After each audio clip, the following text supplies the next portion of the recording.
Okay, and welcome to another lesson based on the standard by Miles Davis, So What? And today I am practicing this because I have some gigs coming up, and I'm going to be playing this in a set, and it'll just be bass and trumpet with a looper and some backing tracks as well. So it's going to be a fun gig, but we're going to do this tune anyway. So what I wanted to do was just talk about some concepts for soloing. Now the backing track I have running here in Cubase.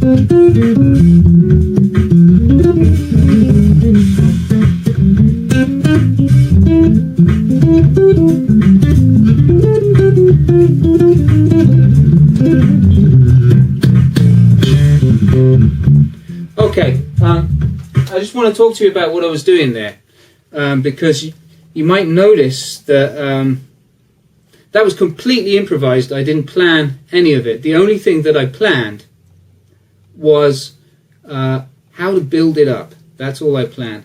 So what I did was I started with a little motif, and I just took that round the key.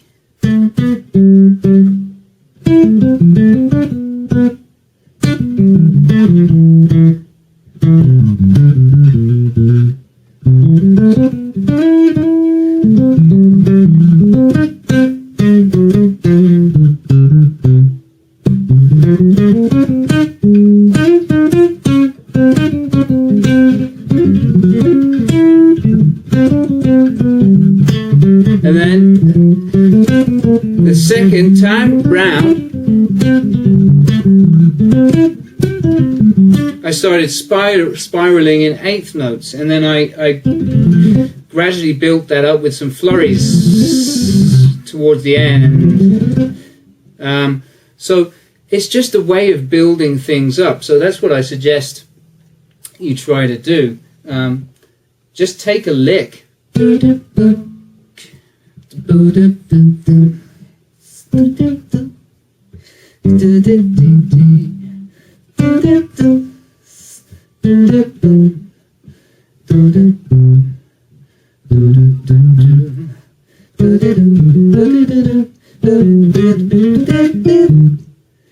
And then you can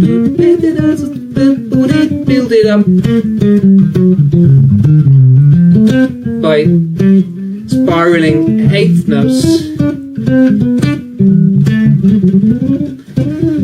and then you can spiral 16th notes, etc., or add some triplets or what have you. It's just a way of making a solo sound like it starts and climaxes, and maybe you can bring it back down again so that it ends. Let's just have a listen to that method again.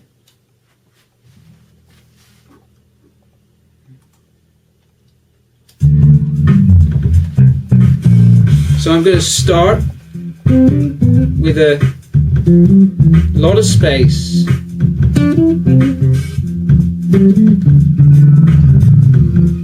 Then I'm going to build it up.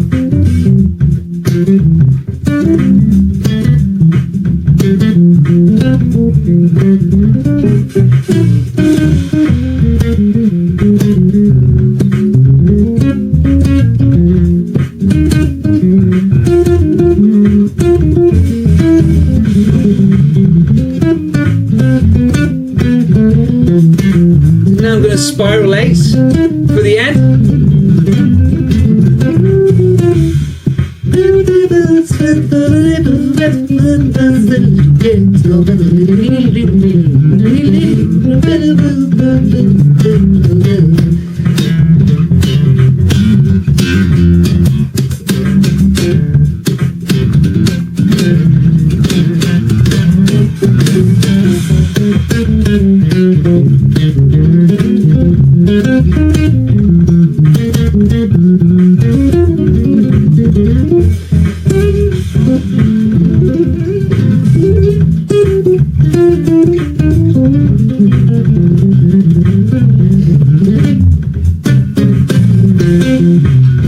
etc. So whatever, you could hear it builds up, right? So I think it's a very important thing to do in a solo, and the reason why I'm practicing this is because I've done so many gigs where I've just gone in like a bull in a china shop, and out of bad habit I've just started way too fast, way too soon, just gone in there with too many things going on way too soon. Just need to calm down, sit back and build it up a bit. It sounds more mature, you know.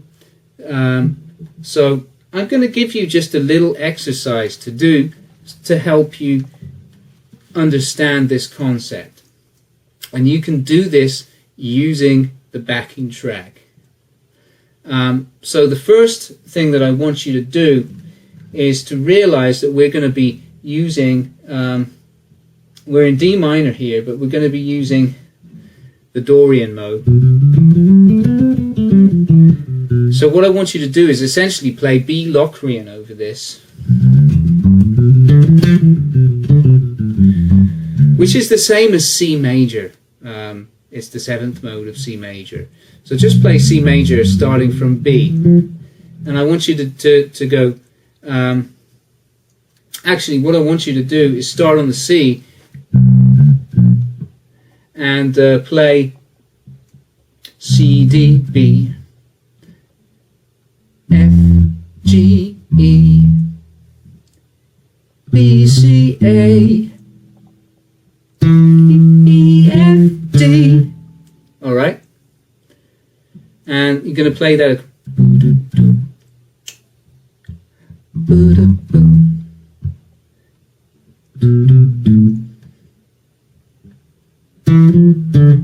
Okay, and then you're going to double that.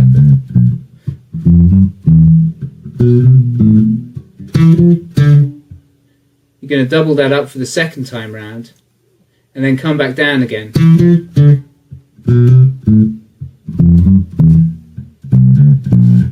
And then that's going to bring you into the E minor, the E flat minor part. So what I want you to do for that is just shift this whole pattern up a tone, a semitone.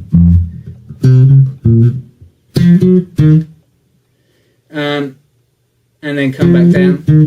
But I want you to do this. I want you to do this in all in. Actually, do it in 8th notes. And come back down. And then what we're going to do is we're going to return to the D minor, but this time I want you to play this C major pattern, and I want you to try going up and down the scale quite fast, and just use that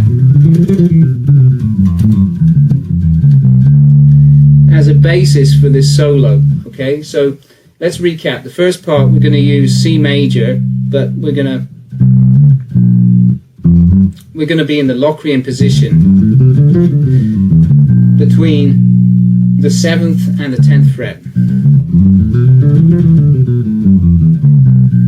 Okay. After that, we're going to stay in that position for the first 8 bars. After that, we go into we're going to go into E flat minor, where we're going to play the same mode, the same pattern, but we're going to play it twice as fast, and we're going to play it up 1 semitone. Then after that, we're going to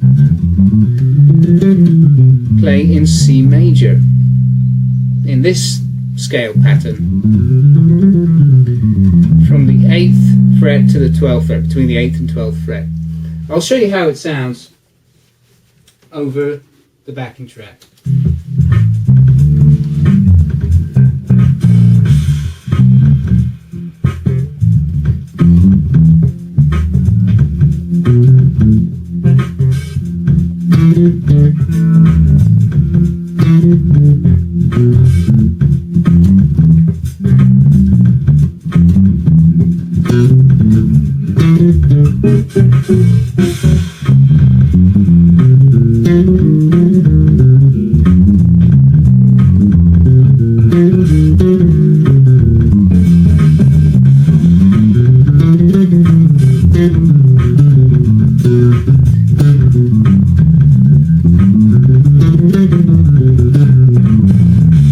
So there you go. You got an idea of there of how that can sound, and it gives you a few areas that you can use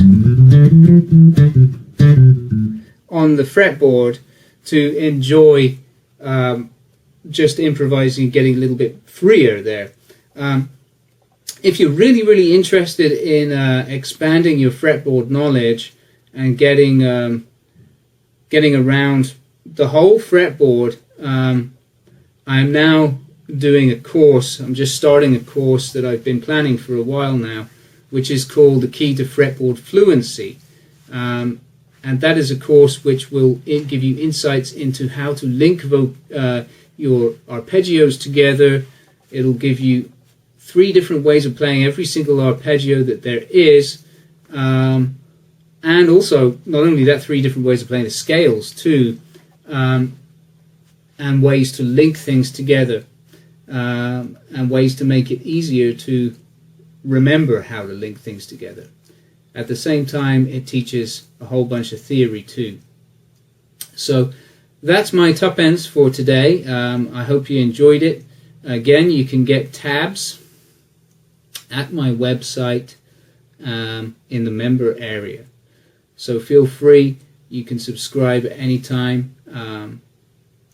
There are various subscription packages available. You can have a whole year. You can just subscribe for 1 month. It's up to you. But I guarantee that there is going to be new material there on a bi-weekly basis, if not every week anyway. So check it out. Also check out my website for bass guitars as well. I deal in Japanese new and used bass guitars, all handmade in Japan, and I endorse this brand, Bacchus. Thanks very much for listening. I'll see you again for another lesson.